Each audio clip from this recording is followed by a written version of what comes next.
3 remèdes naturels quand tu as une baisse de libido. Alors ces conseils vont être un petit peu plus orientés chez la femme, mais globalement ils peuvent s'appliquer à tout le monde.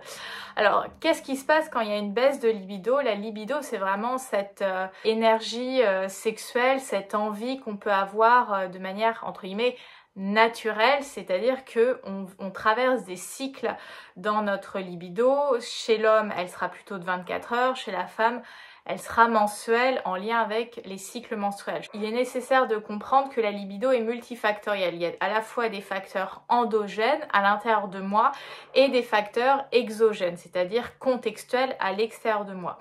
Pour justement permettre à la libido de revenir et de pouvoir surfer un petit peu plus là-dessus, je mets le désir à part. Le désir, c'est vraiment un concept que je mets en parallèle. Là, je parle vraiment spécifiquement de la libido. Le désir, c'est quelque chose qui peut complètement se cultiver indépendamment de la libido. Mais par rapport à la libido, il y a vraiment 3 éléments fondamentaux qui vont impacter. Il a été remarqué par de nombreuses études que quand une femme dort 1 heure de plus, ça va augmenter d'environ 15% sa libido, ce qui n'est absolument pas négligeable. C'est-à-dire que tu vas dormir 1 heure de plus et ça va potentiellement impacter ta libido. Pourquoi? Parce que quand on est réellement fatigué, physiquement et émotionnellement fatigué, tu ne vas pas penser au plaisir. Alors qu'on sait que le plaisir pourrait non pas être une solution contre la fatigue, mais nous amener de la détente, nous amener un bien-être dans notre corps, etc. Mais notre cerveau ne pensera jamais, jamais, jamais à avoir recours au plaisir quand on est fatigué, parce qu'on voit le plaisir et la sexualité comme quelque chose que je dois encore donner, que je donne à l'autre et pas quelque chose que je prends pour moi. Donc ça aussi, il y a un shift vraiment au niveau mindset, vraiment un aspect sur lequel je coach mes clientes, mais fondamentalement, dormir va aider ta vie intime. Et point important, généralement quand on pense sexualité, on la pense en fin de to-do list, ça va être le truc qu'on va faire le soir, mais on a notre journée dans les pattes. Alors, est-ce qu'il n'y aurait pas aussi quelque chose à repenser en termes de planning, tout simplement, dans ton quotidien?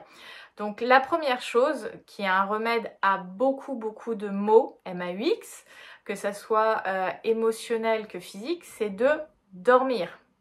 Qui d'entre nous va se coucher et finalement attrape son téléphone, regarde un bout de série Netflix, un bout de YouTube, scroll sur Insta ou TikTok? Ça, c'est the walk of doom, c'est pas possible. Donc réellement, c'est d'avoir 7 heures de sommeil minimum, alors oui, quand on a des enfants en bas âge, etc. Et d'essayer d'avoir une chambre déconnectée. C'est-à-dire, on évite les télés dans la chambre, on évite tout ce qui va faire du bruit, tout ce qui peut venir perturber le sommeil. Parce que plus on aura un sommeil de qualité et plus on sera potentiellement disponible à de la sexualité et donc au plaisir. Le deuxième point, et c'est aussi impacté par notre sommeil, ça va être l'alimentation. Il y a de nombreuses études, d'ailleurs il y avait eu dans le reportage qui est sorti Super Size Me au niveau d'un homme qui mangeait McDo matin, midi et soir.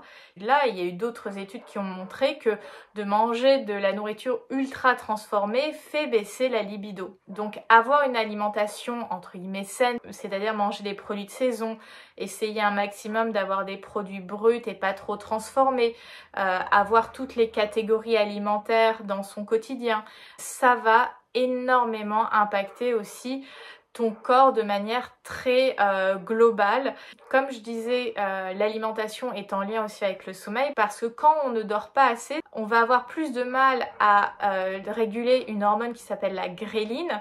Et la gréline, c'est un peu le gre de l'ogre. C'est cette faim d'ogre que tu vas avoir parce que quand tu dors pas assez, ton cerveau envoie des messages à ton corps comme quoi il a besoin d'énergie pour continuer à tenir la journée. Et sur quoi, en général, on va se diriger? Vers des choses assez transformées, des sucres rapides ou des choses salées, grasses, parce que c'est ce que notre cerveau appelle pour pouvoir survivre en fait. Pour lui, ça va être de l'ordre de la survie. Alors qu'on va littéralement pas mourir, mais pour ton cerveau, cet état de fatigue est une menace et son job est de lutter contre les menaces à notre cerveau. Donc d'avoir un peu plus de sommeil et un sommeil de qualité va permettre de favoriser l'alimentation et à la rigueur, quand tu as peut-être moins bien dormi, c'est de mettre un petit peu plus de conscience dans ton alimentation pour ok, là j'ai peut-être pas assez dormi, qu'est-ce que je peux intégrer dans mon alimentation pour traverser cette journée sans pour autant finir 15 paquets de Prince par exemple. Le dernier point que je voulais te partager par rapport à ces remèdes dans les moments de baisse de libido, c'est en lien avec le stress. On est dans des vies qui nous stressent beaucoup.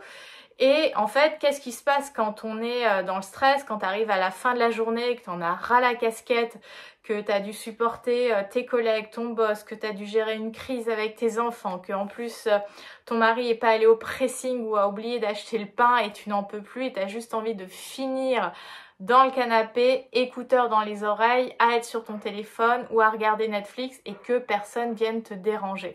En fait, quand on est extrêmement stressé, on aura tendance à vouloir se renfermer dans notre tête, c'est-à-dire couper avec le monde et vouloir, d'ailleurs on l'utilise cette expression j'ai besoin de couper et on va souvent rester dans notre tête, être immobile dans un coin et venez pas m'embêter.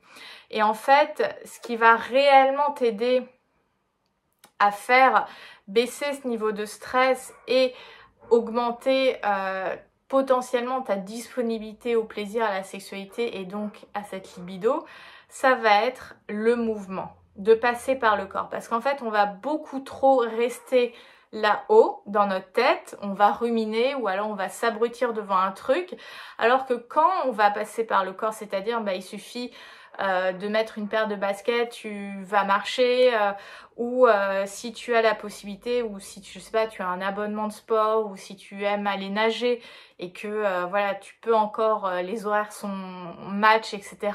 C'est tout simplement de faire cette activité physique, de passer par le corps. Ça peut être aussi laissez-moi dans la chambre, tu mets ta musique, tu sautes, tu danses, peu importe, mais tu mets ton corps en mouvement d'une manière ou d'une autre. Parce qu'en fait, qu'est-ce qui va se passer quand tu mets ton corps en mouvement? Ça va obliger ton cerveau à sortir d'ici. Sortir d'ici pour coordonner des mouvements, se focaliser sur la respiration et ça va amener de la libération, ça va amener en plus d'autres hormones dans ton organisme qui vont permettre de contrecarrer un peu ces hormones du stress. Alors, en général, 1 minute de stress, de cortisol, il faut 1 heure pour l'éliminer. Alors si en plus on peut favoriser un petit peu ce processus d'élimination avec d'autres hormones qui nous font du bien comme la dopamine, l'endorphine, etc. En fait c'est tout bénef.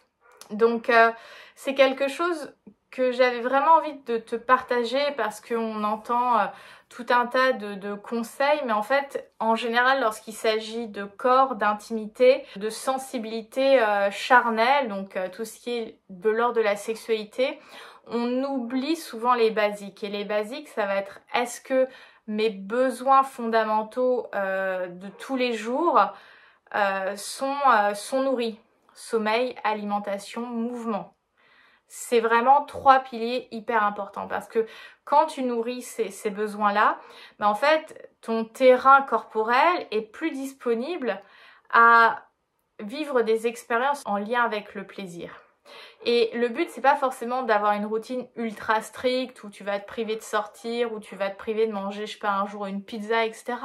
C'est vraiment d'amener une sorte de cadre. Après, le cadre ne veut pas dire que c'est figé, mais en tout cas d'avoir en tête que tiens, là, ça va peut-être un moment que j'ai plus trop de libido.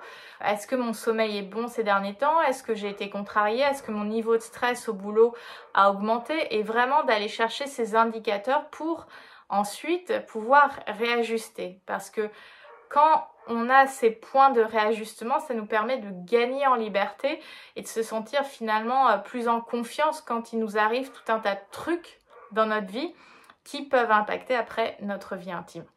Alors, j'en parlais un petit peu lors du premier point, mais je t'invite à aller voir cette vidéo sur les cycles de la sexualité parce que ce sera vraiment complémentaire pour mieux comprendre ce que je t'ai partagé aujourd'hui et justement mettre de la nuance par rapport à toutes ces injonctions de il faut faire tant de fois l'amour, etc., etc.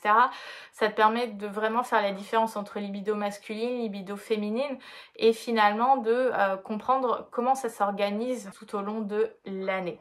Si tu as aimé cette vidéo, je t'invite évidemment à la liker et à t'abonner à la chaîne Âme Fauve pour suivre toute l'actualité.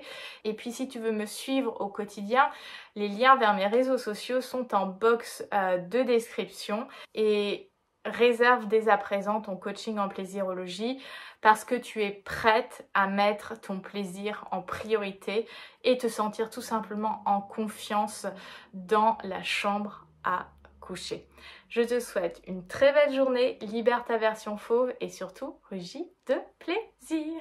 Bye!